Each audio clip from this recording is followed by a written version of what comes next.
Hey, welcome to the Doc Analyzes Anything, where psychology and science meet as we attempt to explain any and every human behavior, including, I've already got it loaded up, and it just says tinfoil hat fashion model. That's all it says. So is that a behavior? Like, it depends on the action involved in modeling. We have this argument a lot in behavior analysis. Like, is it wearing a hat a behavior? No, but putting a hat on is a behavior. But if you're modeling it, Yeah, modeling would be a behavior. but is like the head and the hat storefront modeling the hat? I wouldn't call that a fashion model, though. I think there's an implied couple Like actions you got to being strut, done. you got to strut your stuff to be a model, is what you're saying? Maybe I don't know what the tinfoil hat community would be into. You might not need Whatever it is, strut. they'd probably assume that it was all a conspiracy against them. So, no, it's maybe a fun opportunity to introduce everybody to what we call the dead man test, though. It's teaching fresh behavior analysts coming through school to figure out, okay, is it a behavior or not? We say, all right, do the dead man test. If a dead person can do it, then it's not a behavior. So a dead person can wear a hat, but they can't put on a hat. Although one could randomly land on their head if you're really good aim. Right. So yeah, a dead man would look creepier in a tinfoil hat, potentially. Compared to conspiracy theorists? Or some of them anyways. I don't know. There's gonna be a lineup of people outside my house just thinking that I'm working for the Illuminati because I'm trashing their tinfoil hats. I think the Behaviormatic 5000, it's just ChatGPT, and I think it's kind of like, I don't know, what do you want me to say anymore, man? Yeah. Well, the fact that we already recorded this without Kyle, because basically he was out on assignment, and by that I mean I told him to go jump in a lake and get his attitude right last week, and then of course everything went to hell. But we had the one last week where it was putting milk in the bowl before the cereal and then eating it with a fork, which is just, I mean, I think that it is messing with us at this point, just trying to give me an aneurysm, because obviously you are a serial killer if you put the milk in the bowl first. Yeah, what kind of monster are we dealing with here? Yeah. So I'll throw a tiny little caveat there. What if you don't finish all your milk and you're going for a second bowl? You didn't put the milk in first, it's just left over. Boom. Perfect. Now you're good. I will say sometimes my wife will put like protein powder in with her milk and then the cereal, you know what I mean, to try to get the extra protein. It's completely flavorless. So if you're mixing something in ahead of time, I can kind of see maybe doing it, but it's still a weird thing to do. And she might as well just put it in something that is not her milk for her cereal. So yeah. All right, here we go though. You go to pour milk and there isn't any. What are you doing? Oh, snap. So I always go back to the movie Friday when he pours a big bowl of cereal. He goes to get the milk, it's all gone, and he's about to throw it away, and his dad walks. He's like, better pour some water on that shit. So but no, I would either put it back in the box or throw it away. We used to put this is like a kid thing. This is like when you mix up all the soda and the thing at the same time. You're like, no, it's good.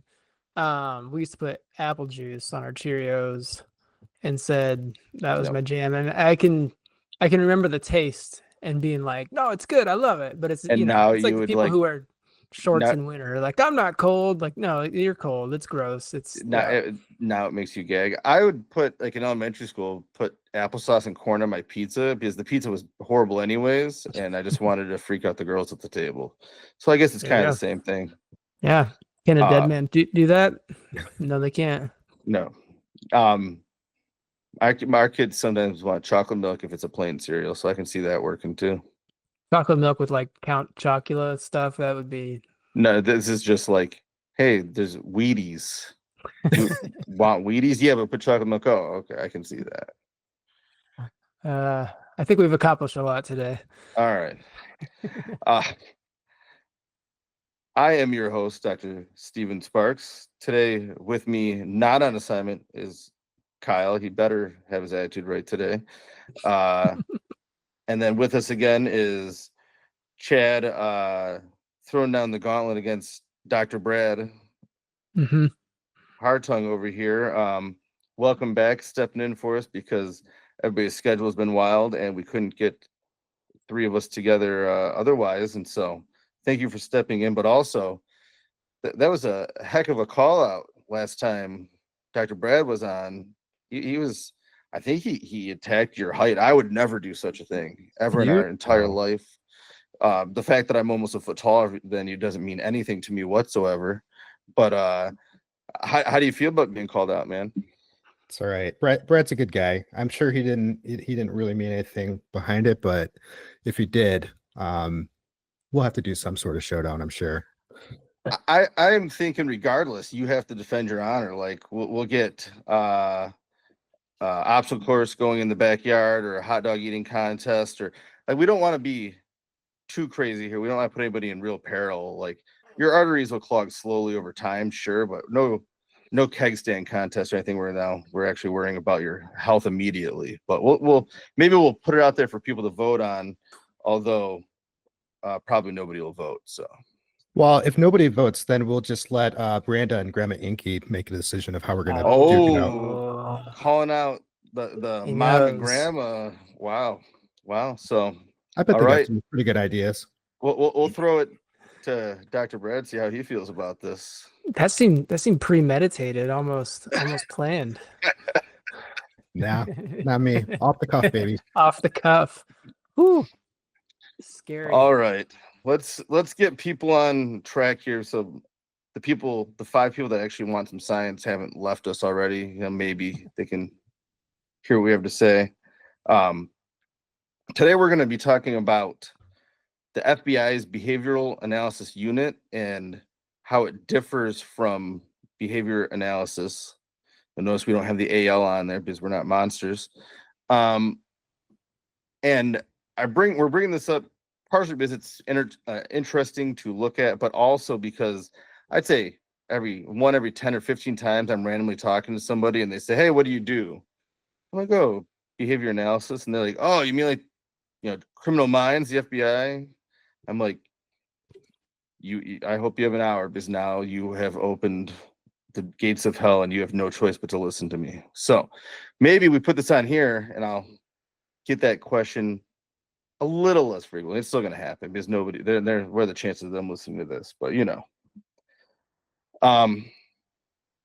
So I do get LinkedIn job notifications sometimes that are they're from the FBI. Yeah. So even our federal bureau doesn't necessarily know that I'm not that. Well, I haven't gotten any, and so either they've looked me up as a person or they know that what I'm doing is differently. Maybe they are recruiting me then. Yeah, maybe it is just so they can get info on the things I'm doing. That's why they're trying to get at you. They disguise it with this bogus job description. Like, tell me about Steve. I was listening to one of the so ever we did our true crime podcast. I've been like on a roll listening to those criminal episodes just because they're different, fun, not true crime in the way you think of, but still true crime. And it was in England. These people were big protest group, but they were a community of friends, like many of them, and they all kept having these weird experiences where they'd meet a new guy or gal, like really hit it off. They'd be around and all of a sudden they just like disappear and ghost them completely. And this was back before that was popular. And nobody could figure it out. And like 10, 15 years later, it turned out they were all undercover people going out, starting relationships, having, sex, sometimes even having kids with these people when they had families at home that they were just hiding out from. Like the one lady being interviewed was talking about how he had a family and kids, like, I don't know, 10 miles down the road. And all of a sudden he just disappears. And it's because the authorities had like pulled him out of the gig. Like they got enough info. Whoa. I can't imagine either being in love with someone and not realizing that they were undercover the whole time, or having to basically have multiple families just to keep it up. Like, that's crazy to me. It's the stuff movies are made of. Right. Yeah. And also just because they were protesting, not even like terrorist attacks or something like that. But Was it? I missed it. Was this like in the 60s or? yeah, it was like, Okay. they were worried about communists and stuff like that, but still. Yeah. So So I know you want to chat on BAU units, but it's this. I'm just curious because I have a favorite TV show. Does that also loop in like profilers, or do they fall under that as well, or is that like a separate?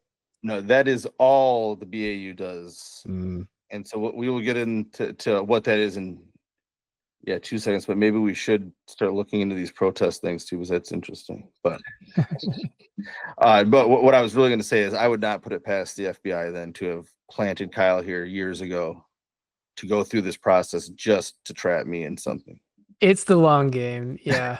very long game. He let me in his house. Not the one I live in though, just the other one. So yeah, The safe house. yeah. As he keeps calling it. So as Chad just mentioned here, behavioral analysis unit is just a group of profilers for the FBI. And really what it all started with is back in like the 40s, 50s, and mostly really starting in the 60s and 70s, the idea of what would later be termed the serial killer, started to be recognized more. I think it was from like 1950 to 1960. The number of people who started a serial murder, I shouldn't say spree because they're not spree killers, but started their first serial murder during that decade, it doubled and continued to increase until the 1990s, where they estimate just under 1,000 serial killers committed their first murder during the 1990s. And so they start seeing all these patterns, like, traditionally you'd see someone murdered and it was due to like financial incentive or love or someone feeling they've been wronged, or in some cases maybe they wanted to get away with the crime, so they're trying to escape the potential for arrest. But then they started seeing these patterns of people who were murdering others almost impulsively, and when they were caught they'd say, I couldn't help myself, and there's a pattern of killing multiple people. And we should probably mention, because we're talking serial killers here, we'll do a full deep dive into why people commit serial murder in the future, maybe for a specialty like 10th or 15th or 500th episode or something like that. And probably when we finally get bored and run out of material, if people don't start writing in some ideas to us, we'll have to start doing deep dives into individual serial killers just for something to talk about. But for this conversation, we'll talk about the FBI, and their definition of a serial killer is, let's see, it was killing of 2 or more victims in separate events unlawfully. So if you had good reason, you just went around getting yourself in situations where you had to kill people with good reason, that's not serial murder. But I was find it interesting they said 2 or more, because as a behavioral scientist, 2 data points does not show a trend necessarily. We're looking at 3 data points, you're starting to see it, but really you want even more than that to really show stability, that it is something of interest. And so what do you guys think about this 2 or more kills and now you're a serial killer? I mean, to me, it kind of feels like they created a like a department, a space, something that needed to be filled, and so they created a quota, and then because they saw the numbers going up, they called it success. So they started really low, 2 or more. That's it. That's all you need. But create a pattern, a quote unquote pattern of 2 or more, and we're going to be able to chalk it up to something that we now understand. Or at least are able to justify it in the media, put a tag to it. I'm curious about so that would mean like a school shooter, for example. Separate events. They'd have to do 2 school shootings. Yeah, would not be a serial killer, even though they had more than 2 victims. Or right, or the the guy that I rode with in the Kalamazoo Uber killer was a spree killer, not a serial killer, because they consider that one spree, one event versus many small events over time. And so Right. yeah, that's why I was real careful when I said a spree, because a spree killer is something very different than a serial killer. Not maybe theoretically in terms of what their behavior is or why they're doing it, but in terms of the definition.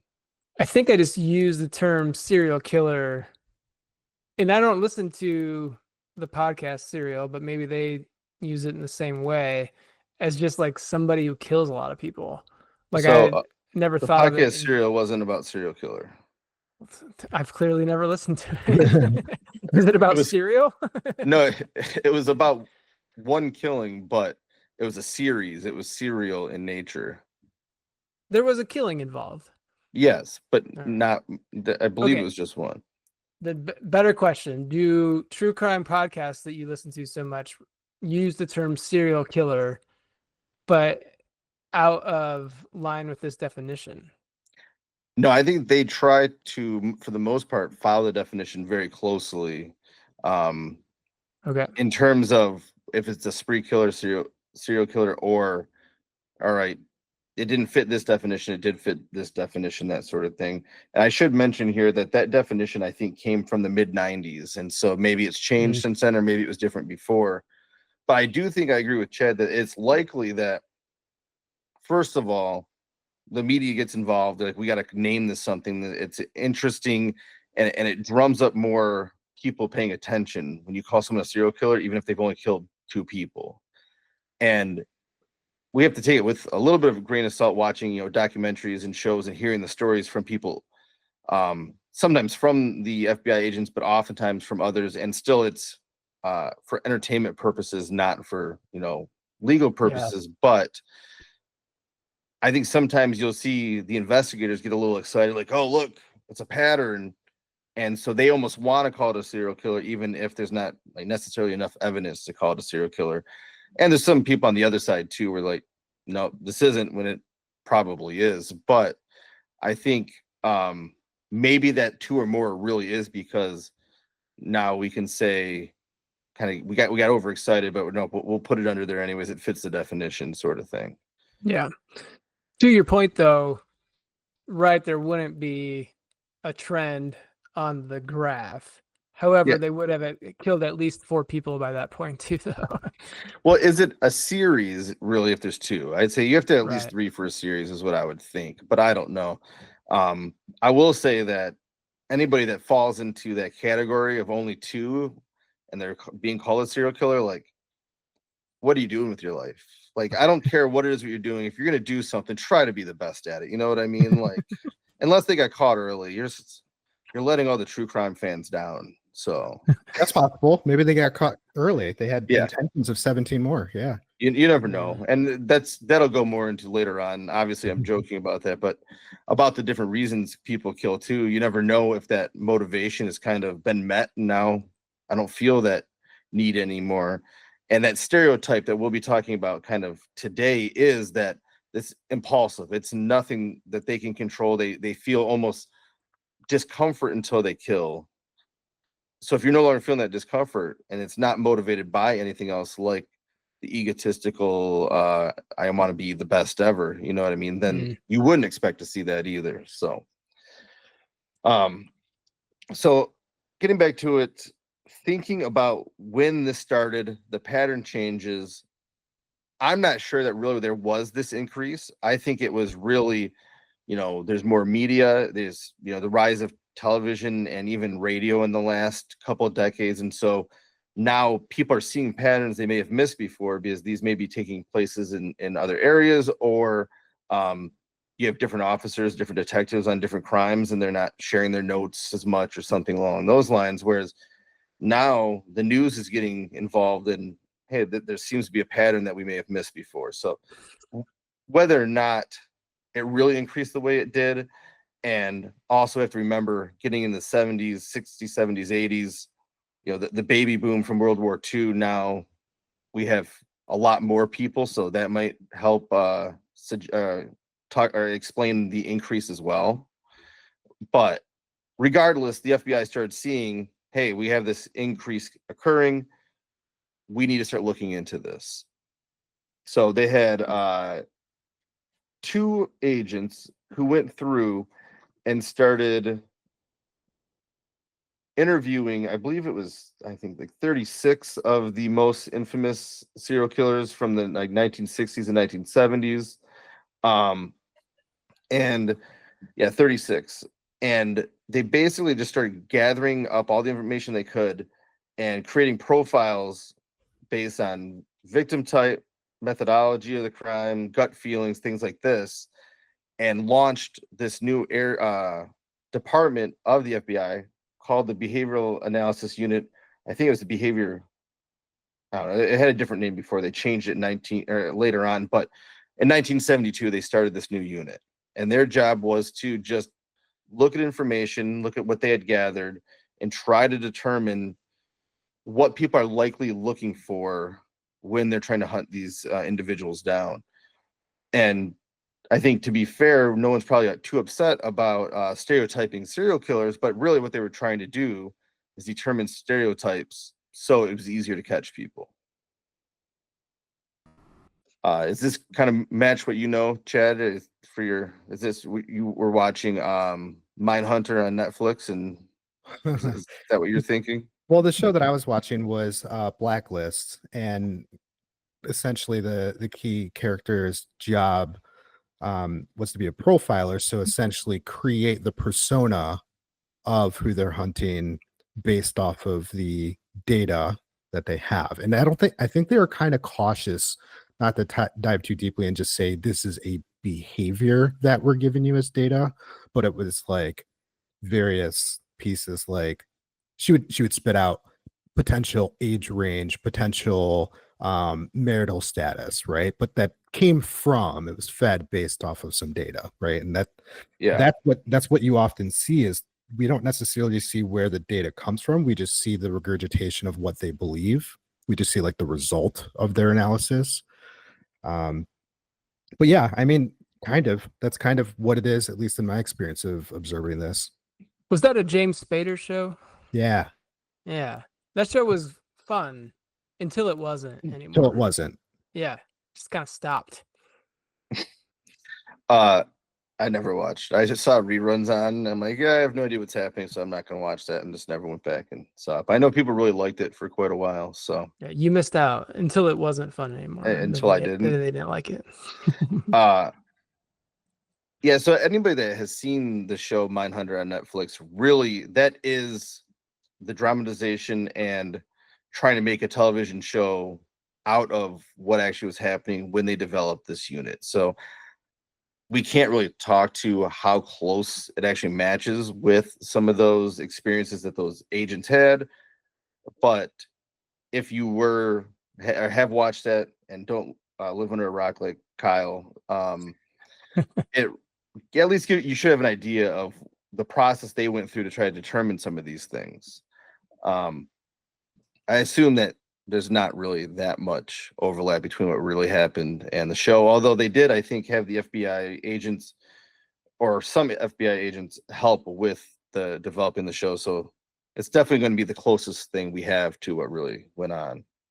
So contrary to popular belief, there's actually very little scientific data supporting a lot of these profiles that are being created, being delivered. And a lot of that is because the FBI hasn't published a lot of that data of those findings. I'm not sure if they've actually done a lot of study on it in the first place. Those that have been studied, the information that is out there is actually mostly conducted by psychologists and criminologists who don't necessarily work for the FBI or police organizations. And they use a wide variety of techniques. So some are using a statistical analysis like we talked about, where others are using what the FBI has described as their technique of using experience, intuition, and educated guesswork to develop these profiles. That's what the FBI says? Yeah, that is according to this Psychology Today article that I read. That is how the FBI profilers describe their creation of a profile. So it just comes to them. Well, it's at least an educated guess. They've read, they've interviewed, they have all this information. And so instead of actually doing a statistical analysis and looking at, hey, this is how the numbers tell us this is who we should be looking for, They go with their gut. they go, yeah, I'm just gonna take all this information, and it's like Bob over there. That Bob's probably the guy that did it. He looks just like him, sounds like him, lives in his mom's basement like that. You know what I mean? It's gotta be. Well, Gotta be him. to be fair, in somebody's experience and history of learning, speaking behavior analytically, they are probably responsive to contingencies that you or I, who do not do that work, would not be. So there could be some merit, is what I'm thinking, in somebody looking at a file and coming up with a profile who's been in that world for a long time. Yeah, I'll tell you why you're wrong in just a second, but to re-explain that to everybody, basically what he's saying is, I'm not sure if we've gone over the contingency before. I think we have. The before condition, the behavior, the after. Every experience is shaping your behavior and changing your behavior moment to moment, and you may not key in on it. It's kind of like, the first time you drive home from work from a new job, you have to really pay attention turn by turn until you get to a place that you're really comfortable with to make sure you don't miss your turn. Whereas once you've done it for a year or two, you're on autopilot. You're not even thinking about it. So they've had these many experiences doing this. They're on autopilot and just saying, hey, this is what it is, but at least it is based on their learning history in this area. And so it should be at least more accurate than your average person trying to come up with a profile, unless they've listened to thousands of hours of true crime like I have. And I'm not saying that it is 100% foolproof and without. I'm going to give you the bias. numbers. I'm going to give you the numbers. I would love the numbers. I'm just playing devil's advocate for a split second here. A little bit longer. Keep digging yourself this hole before I start going over the numbers here. Let's. It would be biased. It would definitely be biased, but I would trust somebody who's been doing it for 30 years over myself. In most cases. Not saying it's accurate 100% of the time. Go ahead. You're fine. I think you have either a lack of confidence or overconfidence that I have that you would not do it better than a random person with your behavior analytic background. I didn't say random person. Oh, all right. Random. All right. Member of the BAU. But I'm also ragging on you as much as possible. I'm sure most or a lot of these agents are, good agents. They're doing their best. They're trying to be helpful and not like boastful or saying, hey, listen to me. I've got this thing down the way that it's portrayed on TV. And it should be, if nothing else, just here, statistically, this is what we're looking at. But we also know that they're just like other authority figures, a lot of FBI agents that aren't necessarily that great or whose behavior is problematic. I'm going back to, I think it was Vallejo, California, where the guy and his girlfriend were kidnapped in the middle of the night. She's gone. He's tied up. When he breaks free, he calls for help. They don't believe him. The FBI comes in and thinks, nope, you just murdered your girlfriend. Then they send proof of life out to say, hey, like, we have her. You're gonna have to pay us for to get her back. And then they're like, oh, wait, maybe she is alive. But then they kind of assume maybe she's in on it for a thing. And then the kidnappers finally just drop her off on the side of the road. And it all turns out that this was just a ploy for this one guy to sexually assault her. And so the kidnapper, it was all kind of an act, the way he made them think it was for financial gain. And then when she was dropped off safely a few days later, the FBI's like, oh, you guys planned this together. This was all a hoax.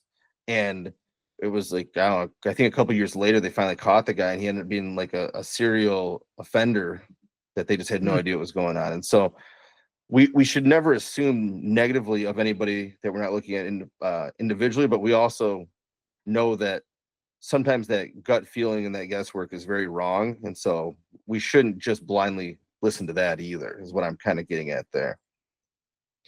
Nor was I advocating for that. No, you said just trust your gut at all times. Ignore the numbers.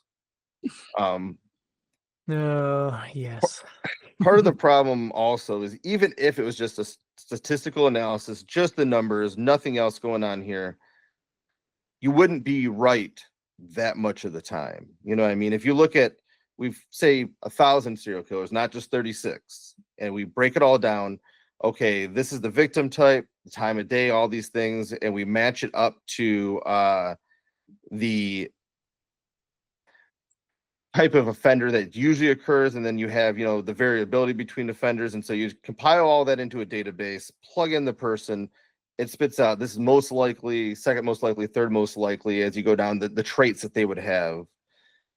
You're going to have just that perfect person that perfectly matches that statistical analysis right in the middle, and then it would fit kind of that normal distribution you'd see with any data collection, where like, all right, now a good percentage of them fit in that middle range, but not right perfectly in the middle. The next group, that second deviation, is a little bit less likely to fit in there. And then you have the far outliers that are still probably committing these crimes. They're just less likely to not fit any of those characteristics whatsoever. And so let's say 50% of the time you have it right on, but you're talking about 50% of the time you don't have it right on, and that's without any gut feelings or anything else. And so I know we don't usually do this, but I was going to real quick just show people who are watching on YouTube. You can see this is what that normal distribution looks like, and that profile is right there in the middle. These 2-second lines, you're only catching 68%. And so what if that person doesn't fall in there? Now you're ignoring over 30% of the potential offenders. And as you farther go out, the less like they are the profile, the less likely they are to be, you know, caught, but also you're going to be catching most of them. So I guess the point is, are you good enough with like getting maybe 3/4 of the characteristics correct and hitting that 95% of people maybe, or whatever it is? It all depends on, I guess, how closely the authorities follow this and whether or not they can be ready to deviate as necessary based on what the evidence shows. And we also have to be careful and like to criticize too much and recognize this was before, much of this anyways was before, and it definitely was developed before DNA and other forensic science got to the point it is now. And so we don't know for sure how useful a lot of this is and how much it's used compared to some of those. But I guess if you have any offenders who have not been caught and had their DNA collected, then it's still probably one of those, we're going to call the FBI for a profile before we're going to call the psychic for help. You know what I mean? I have 2 questions. Yeah. I don't know much about crime. I'm not a crime guy. What decisions are being made after someone is quote unquote successfully profiled? So like what's next? Like, we figured out this guy's MO. Is it like literally like we think we know where he's going to strike next, or we know like what his financial situation might be like, or like what decisions are being made? It is portrayed as very like one of those, all right, this person's probably in this age range, from this racial background, maybe sometimes even religious background, likely has this type of job, you know, like menial job, or sometimes they'll say they make a lot of money, but they're standoffish or don't work well with others or keep to themselves, but they get their work done.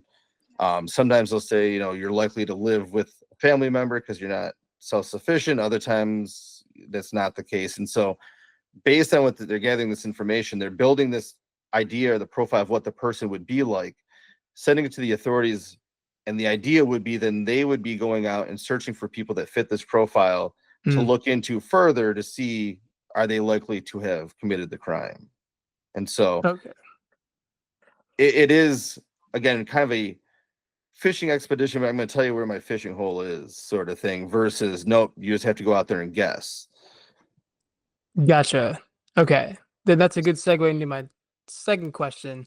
with the onset of like big data analytics and other ways of examining huge amounts of data really, really quickly, I'm sure that at the very least, these numbers are getting at least more accurate than they used to be based on the smarter people than myself can articulate it better, but just based on the ability to process large amounts of data, big data, AI, all that stuff. Well, we don't even know how they're creating these databases, assuming there is a computerized database. Like, are they running AI computer-based programming to find patterns, or are they just kind of taking it like, oh, well, here are like, I don't know, 100 similar cases. This is what the person was like, so now we're running it based on then. I'd have to assume if you are going off a purely database system, you'd be right that this computer learning would allow you to be much more accurate over time. But there's not enough data to suggest whether that is true or not.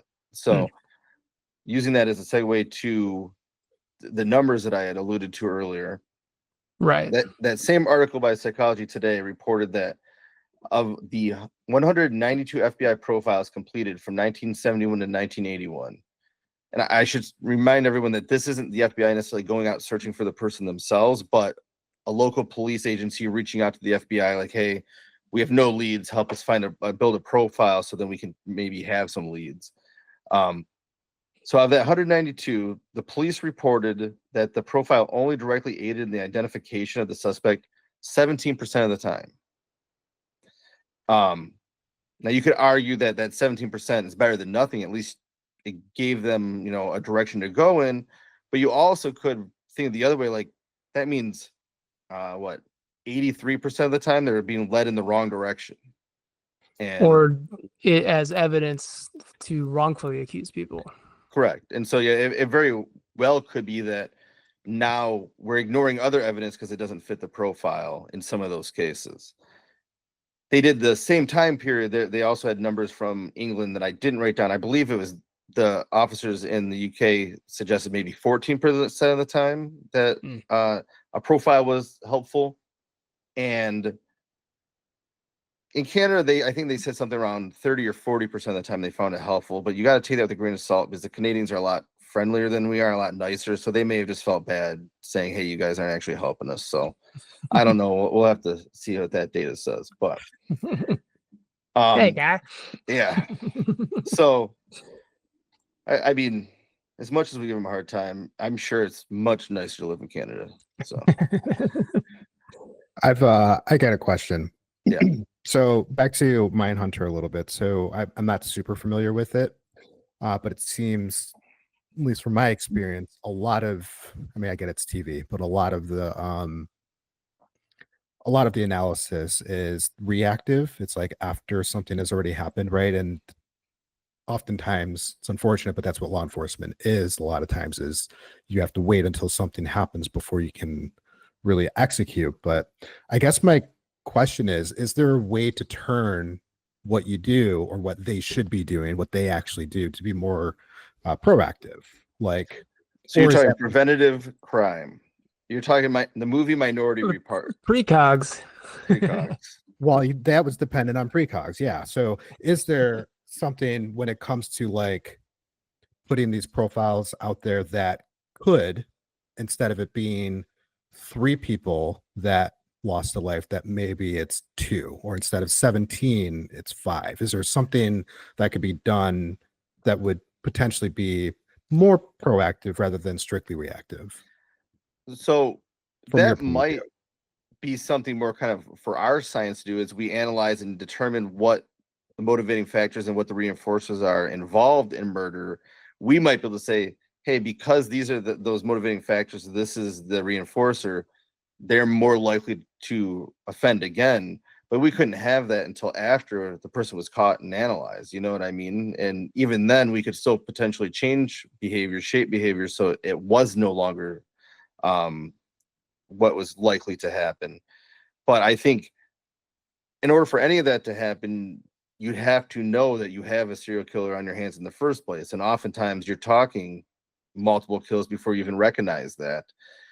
You could potentially have computer-based learning going around and analyzing random murder information to try to determine the likelihood that it is a repeat offender or a serial offender to then know ahead of time.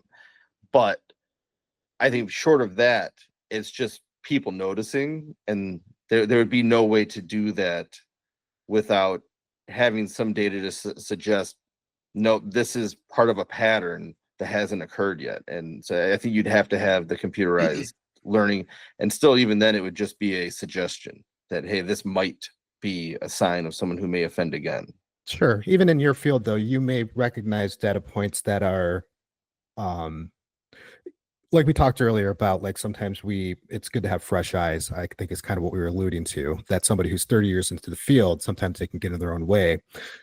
Well, could there be a benefit to going to third party, like what you all do, to where you're coming from not a strictly let's catch the person perspective, or this is required in order for me to make my tenure, but you're coming from you truly want to do what you can to prevent this. So maybe your system's off 101 points where they've been running off of 30, just as random numbers, but like outsourcing to a third party where it's a different perspective. So first of all, don't you assume that I'm a good person? How dare you? We can get into that, because that kind of is where I was planning on taking this anyways, is predicting behavior analytically, what we do that's different. And we'll do a little bit deeper dive, not too deep to hopefully bore anybody, but into our science in terms of the variables that can affect behavior in any given moment, and then how you would use that to potentially predict behavior.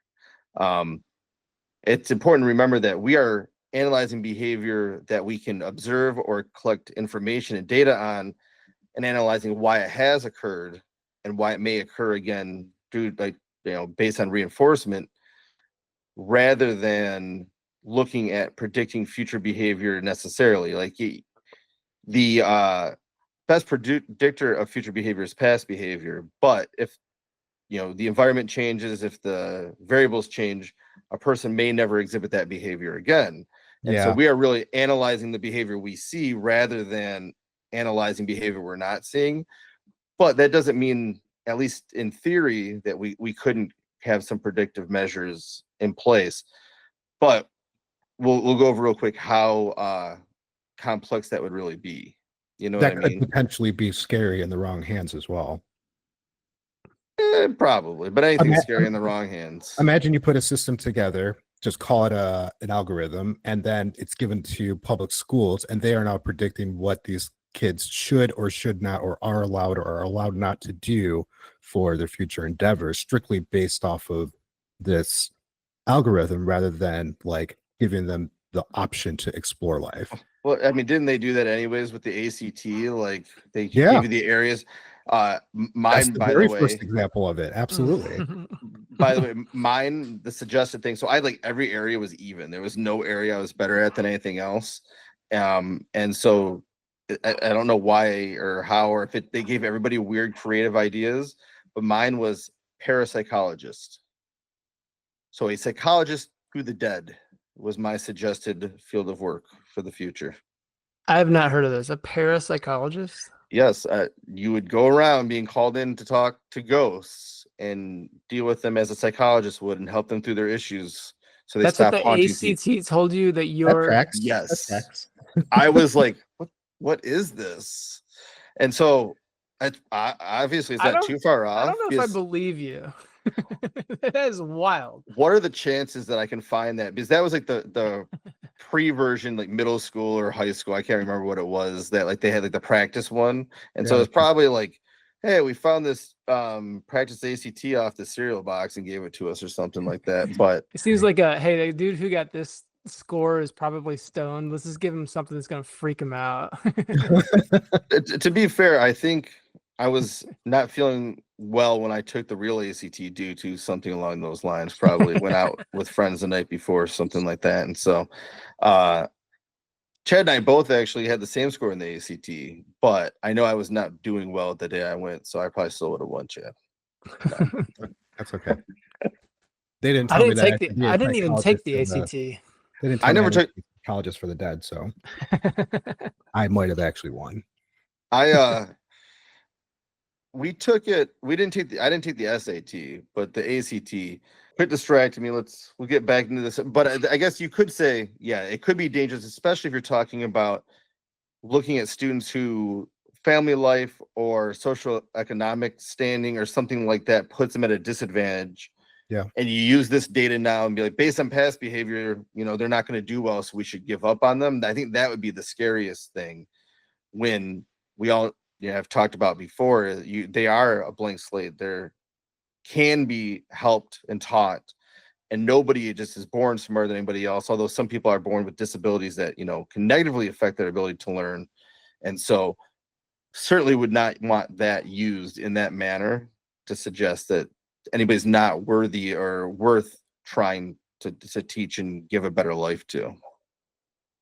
Yeah. Also, there would be. I mean, I'm just thinking how it applies in the work we do. Like, so often when there's like an individual might have a restriction in place where the restriction meaning like, hey, due to your behavior, you can't access certain parts of the community or have certain things. You can't have knives in the house, for example, because of past behavior indicating that knife might be an issue and be, we call it an SD, like, hey, this is available. Now I can go stab somebody and get what I want. So we remove knives from the home.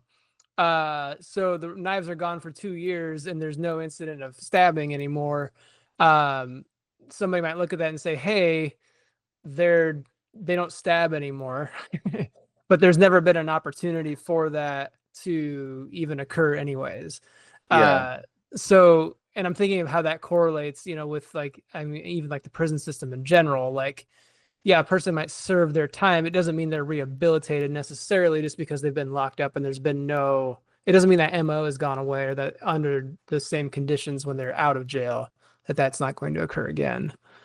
Yeah, I do think they should let us take over the prison system and build it based on reinforcing appropriate behavior in terms of learning skills to be successful. So you're not out on the street and being like, what other choice do I have? I'm just going to go reoffend, sort of thing. Sweden, man. I know. Sweden.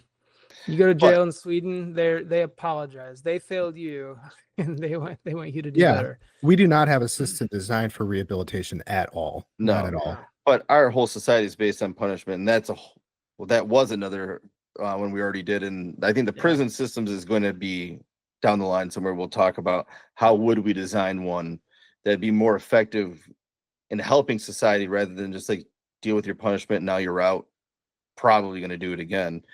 But getting to what you were talking about there, Kyle, I think it's important to talk about the inability to respond or have the behavior, exhibit the behavior is not the same as extinction. It does not mean that we're no longer receiving reinforcement, so the behavior is going to naturally stop occurring because that reinforcement just isn't achieved anymore. Like you give someone a knife and they go around stabbing people and it just doesn't work anymore and it stops being reinforcing. That would be different than, nope, you just don't have a knife, but as soon as you're back in that same situation with all these variables the same way, you're likely to exhibit that behavior again. So we'll go through a pretty, not quick, but I don't want to be overly superficial, but I also don't want to get everybody bogged down in the science so far that they're annoyed and don't want to listen to us.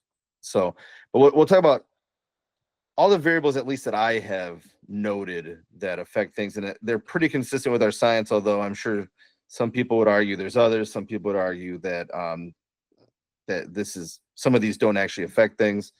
And there's also a lot of push in our science for things like delayed discounting, where, okay, you have the same outcome or even different outcomes, but based on the delay of the reinforcer delivery will affect what behavior you change.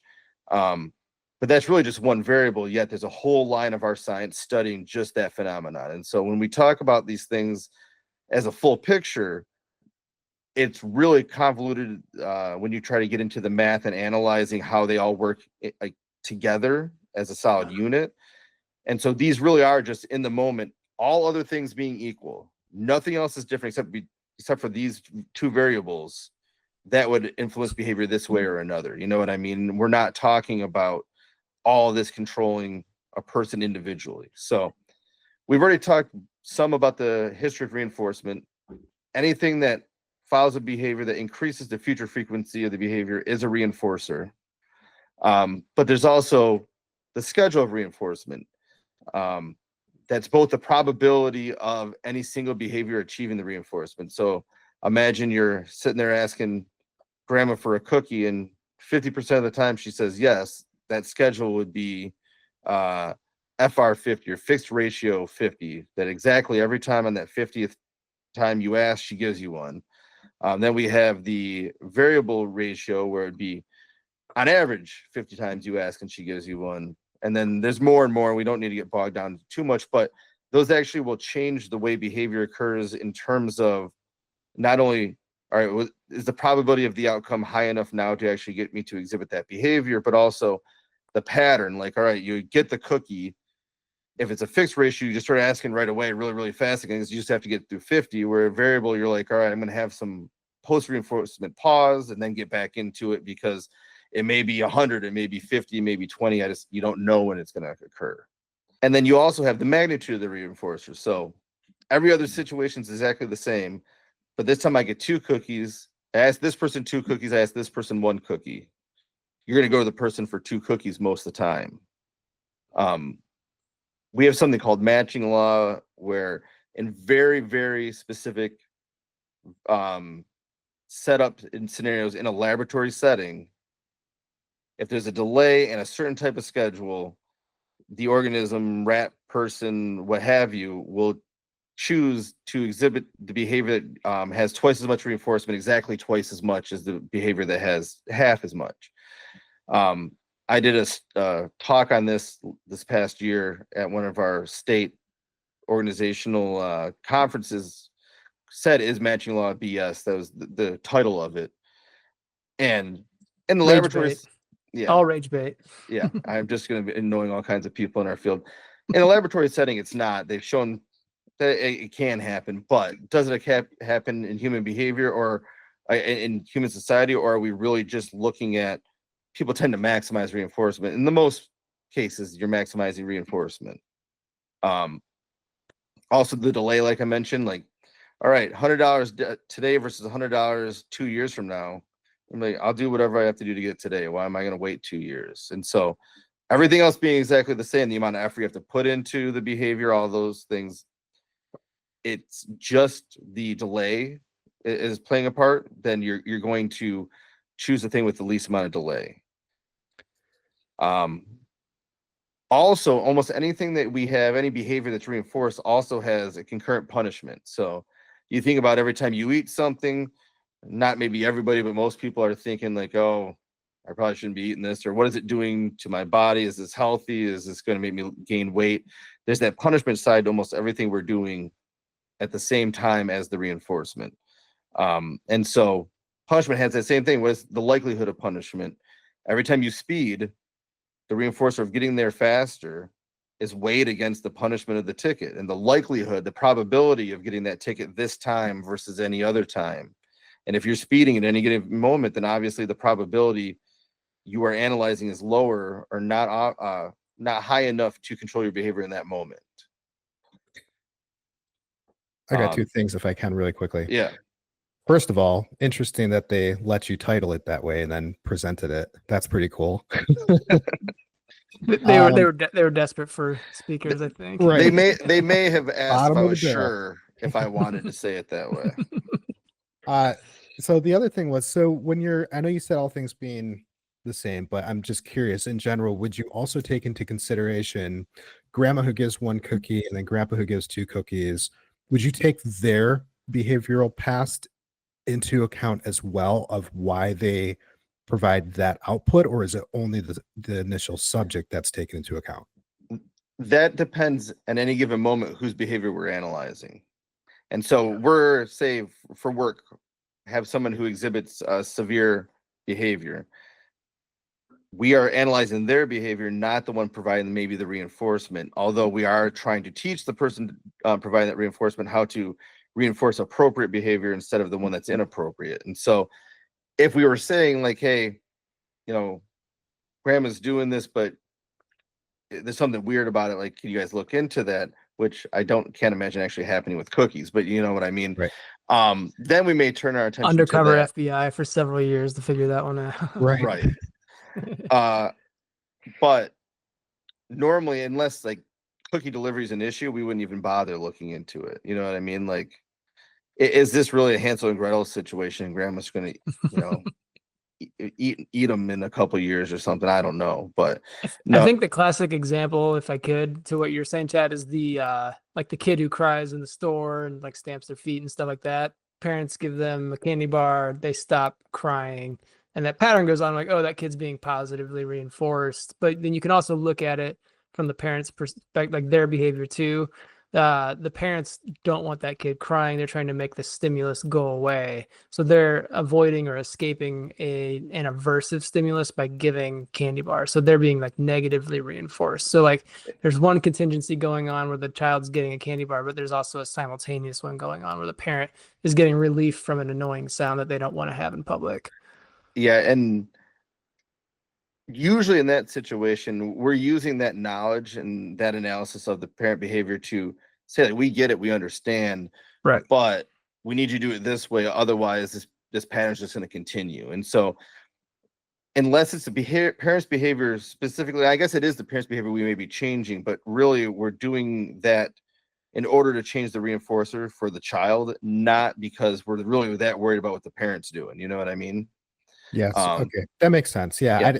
I didn't know if it was like a trickle up or because they're considered a reinforcer, either positive or negative. Now they're kind of isolated as their own item. So, and you're still focusing on the initial subject and then identifying reinforcers either by other parties. Yeah, we don't have to do that most of the time, but say you have a company that, you know, or a school. I've been called in to consult for a school, and to change the behavior of the individual, it's easier to change the behavior of the group. And to change the behavior of the group, it's easier to change the behavior of the staff. And then basically you have to change all levels of a culture to change the behavior of one level of a culture. And so depends on if we're called in just to be like, hey, get this person to stop attacking the other residents in a home, or are we getting called in and be like, hey, I need you to set up this school so it is more effective in preventing these types of issues and more effective at teaching people. If we're called in there, then yeah, we do a full systems analysis of every level of the culture and figure out what training we need to do for those individuals to be able to help the school run better as a whole. Are those most commonly like elementary aged schools that you would be participating with? Is it usually earlier on or is it later on? What we normally get called in for, although I've been part of some other conversations in other types of schools as well, is it's usually what in Michigan they call the intermediate school district, or those people that have either mental health or developmental delay diagnoses that are put into a school, especially catering to those needs. Right. And then they're like, hey, we put a bunch of kids who all attack people in the same classroom. Can you come help us, sort of thing? You know what I mean? It's, you know, understandable that you would want to maybe make it easier on the other kids, but it can actually make it harder on those kids instead of trying to shape their behavior to match the rest of the classroom. And in some cases, it's actually considered segregation to do it. And so there's a lot of fine lines, red tape, and things to it's not an area we want to go necessarily for this one, but it's never as easy as we'd love if people were able to just be in that classroom. Although, and in the average classroom, although, can you then key in on the subjects and teach them the subject matter at their learning level compared to the other students? There's a lot of different factors that go into that. So now that you've derailed me for a long time here. The third time, yeah. Yeah. But who's counting? So you have the reinforcer and the punishment that most of the time, but not every time, is also involved in any given behavior. It's kind of the way one versus the other. Is the reinforcing effect more reinforcing or more probable than the punishing effect? And you're maybe not even consciously weighing this, but you're automatically weighing this in real time in any given moment and determining based on all the other behavior that's available at any given moment, is this reinforcer that may be the most powerful at the moment worth the potential punishment, that sort of thing. Then we have the response effort, the amount of effort put into it. And so if you had same amount of outcome, but you have to push 100 pounds uphill in one and you have to push 10 pounds downhill for the other behavior, but you're going to get the same amount of pay for the day, you're obviously going to do the one that takes the least amount of effort. And so it's very similar to, I'd say analogous to like currents with electricity or physics, the path of least resistance. Naturally, humans are going to do whatever takes the least amount of effort, but you have other contingencies involved as well. So like, all right, I'm going to take the elevator or take the stairs. If we didn't have verbal behavior, we weren't thinking to ourselves, oh, I need to get these steps in and be a little healthier, you'd always take the elevator. But because there's these other things involved, thinking about health, thinking about getting some exercise in, that sort of thing, that may make the aversive feeling of taking the lazy way up the elevator more punishing than the reinforcement of actually taking the easier path. And so if you take out all those other variables, you're always going to take the easiest path, is really what we're getting at there. Yeah, it's like water. Yeah. Motivating operations. And so talk about this real quick, but we always talk about motivation and never really talk about how we look at motivation, how we look at it differently than the rest of society. And we'll also point out, we call it this the MO, and you know, the FBI is talking MO, modus operandi, or the mode of the perpetrator committing the crime. And so I'm sure when I say MO, just randomly in society, they're thinking that's what I'm talking about. What we're really talking about is any change in the environment or in the organism that makes a reinforcing outcome more or less reinforcing in that given moment, and changes the likelihood of a response that would achieve that reinforcement. So think about it, something as simple as you're at a party, there's snacks out, you go for the chicken wings because those are your favorite. After a couple of chicken wings, you switch over to mozzarella sticks because the motivating operation or the establishing operation for wanting those chicken wings has decreased after the little bit of consumption here. And now I'm going to go for mozzarella sticks because that has a stronger motivating operation than the chicken wings. And you'll go back and forth after you've consumed a few. And this one can be extremely powerful too. Like if you think about in terms of murder, there was a story I may have brought up before, I'm not sure, about a astronaut found out her husband or fiance or boyfriend was cheating on her. She put a diaper on and drove from like Florida to New York or something nonstop to murder him because she was so upset. And in that case, I mean, you look at what's the reinforcing value. Obviously, at that moment, it was extremely high, but everything else that was available to her in any given moment, and I mean pretty much endless. If you think about, because our ability to talk to ourselves, we can think about reinforcers that we've never contacted before. So you can think about, I'm going to go jump in the car right now, drive to SpaceX and steal a rocket ship and go to the moon. But you have to look at, all right, the probability of reinforcement would be low because I'm not going to make it through security. The punishment would be too high because I'm going to die, you know, once I get up there because I don't know what I'm doing, or explode on the way. Like there's all these other factors that would stop you from actually doing that, but it's available to us because we have language that other species don't. But like, she wanted to be an astronaut so bad, she went through all those years of school, all those years of training, everything else going on, just to throw it away, knowing the punishment after she murdered this guy because he cheated. And like that just speaks to that motivating operation in that moment, that nothing could compare to getting revenge because of how she felt she was slighted. You know what I mean? And so this is one of those things that at sometimes it may outweigh everything else, even though in the moment it seems ridiculous to everybody else because all these other factors that we're talking about should be telling you, hey, don't do this. And it might be, you know, sometimes it's deprivation. And so if we are talking about that stereotypical serial killer who has this urge, this need. It's almost uncomfortable until they commit the crime, and then they feel some level of relief afterwards.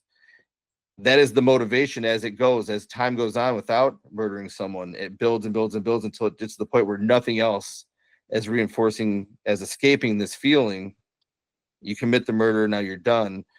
And that's when you see the FBI talking about decompensating. Okay, the amount of time between kills decreases because this buildup happens more frequently over and over again. That motivating operation builds, and so on. Now, again, I said this is cliche. When we go into this later on, there are many, many, many different reasons people are involved in serial murder. And this is very much just what people think of in terms of like a societal norm. But that might be what's happening there with that motivating operation, at least for some individuals that seem to have been interviewed back in the 1960s and led to that idea that they just couldn't help it, they had to kill. We have the operandum, so something in the environment that has to be operated. Say you really want to get in the house, but there's no doorknob.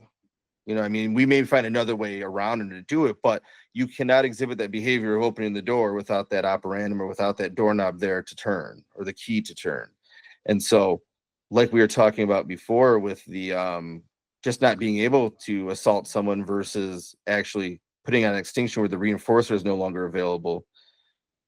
If the operandum's missing, they may not be able to do that behavior for a period of time. But as soon as they're in that right situation again, they will exhibit that behavior again, most likely. We also have things like momentum. Like when you're doing something, it is easier to continue doing it than to stop and do something else. So if you ever try to write, either for fun or for work, or I'm thinking mostly scientific papers for me, or a book that I'll eventually write.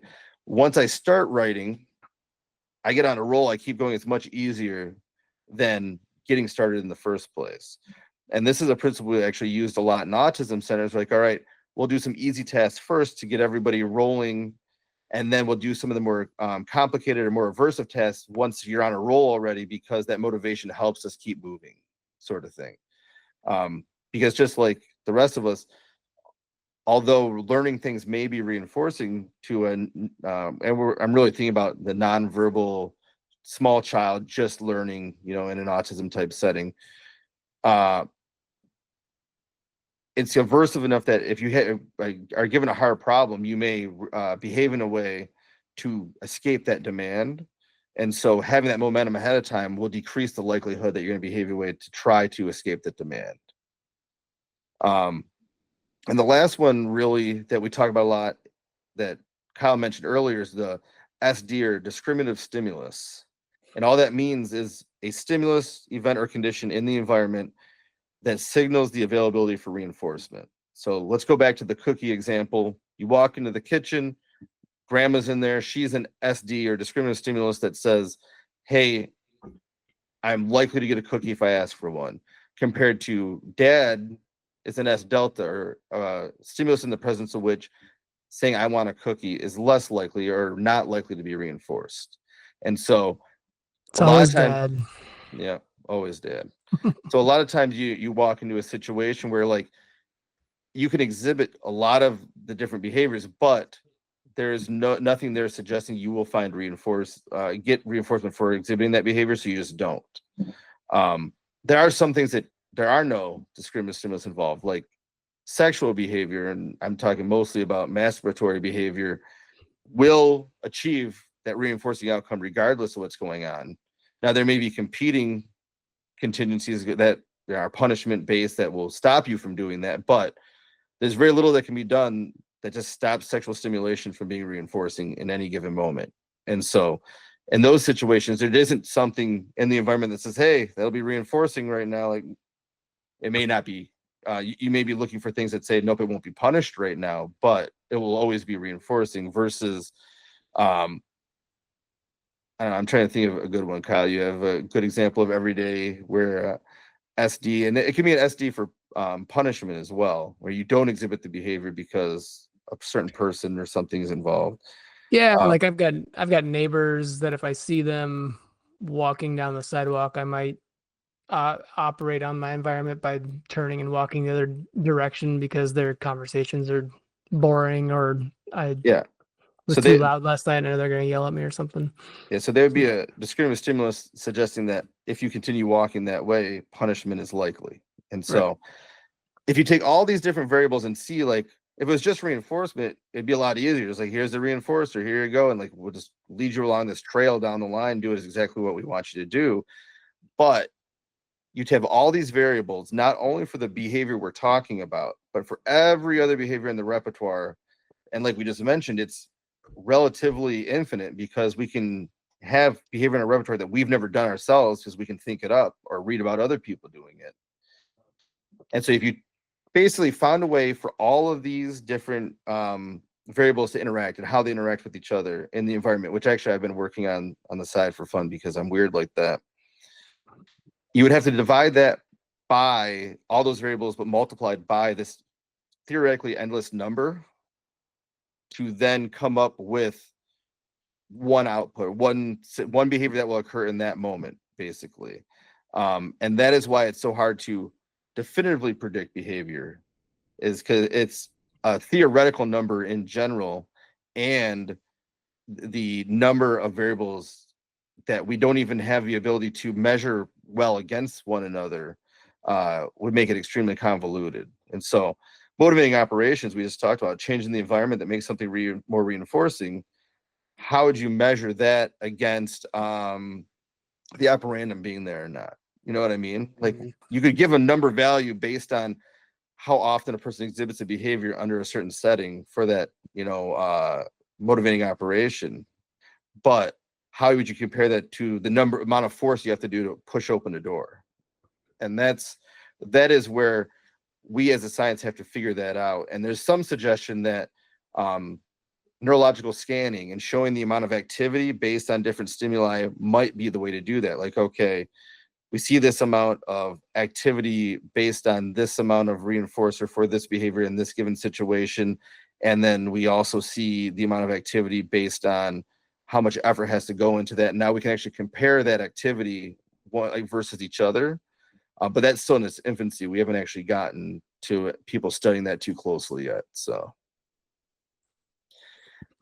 that kind of gets to your question about how would we use this math to predict behavior. It's theoretical at this point, but it's not impossible. We just have a long way to go. Yeah. I think we can do it though. Oh, Chad just froze. Are you back, Chad? No, Or- he was just staring off, trying to think of what. Yeah, no, that's just how my face is sometimes. Appreciate that, Kyle. It's so frozen sometimes. I hope we didn't go too Still. far down the wormhole for people here. Like, all right, you've lost me here, starting talking about science too much, but I'll just play that part in fast motion. So yeah, we'll just talk really fast there. But I do think it is interesting to see, like, there is literally zero overlap between the FBI and their behavioral analysis unit and what we do. Like, this is the science that 1920s or maybe 1930s B.F. Skinner just accidentally discovered a little bit of while studying Pavlovian conditioning, and then followed it as far as he could and created an entire science out of it. right. Versus a couple guys in the 70s who are like, hey, we're gonna go interview some serial killers and guess why they do what they do. I picture like a gristle little detective with like a past sitting there with a cigarette. I'm thinking Dick Tracy, just straight up trench coat, hat. Yeah. He gets a little too involved in each case and triggers old memories of when he lost a loved one and it was his fault. He blew it. I have a pretty good final question that I don't think Steve will go too far down the hole on, but I'm always going too far down the hole on things, only when you're only when you're ready, Kyle. I don't know if you had some more things before. No, you're good. No? Okay, cool. So I was curious, and this is actually a question for both of you. So my curiosity is, which is more powerful? This is going to be based off of your experience, right? Education, all that stuff. So is it more powerful to understand why someone commits a crime? Or is it more powerful to help them stop that behavior altogether, just completely? I think it would be hard, if I may, Steve. It would be hard to help them without an understanding why, like without an understanding of function, aka like why, what patterns are there when somebody does something. There's a function involved. It might be a complex function, but there's a reason nonetheless.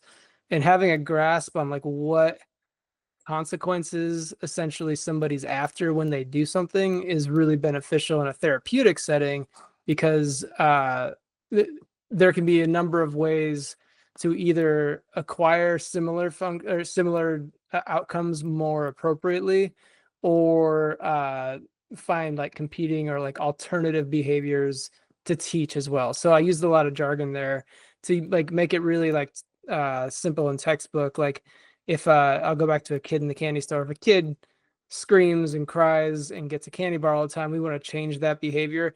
It's good to know why, because I know that kid's after a candy bar. I can also use that to teach that kid, hey, here's how you just ask. Here's how you say, may I please have a candy bar?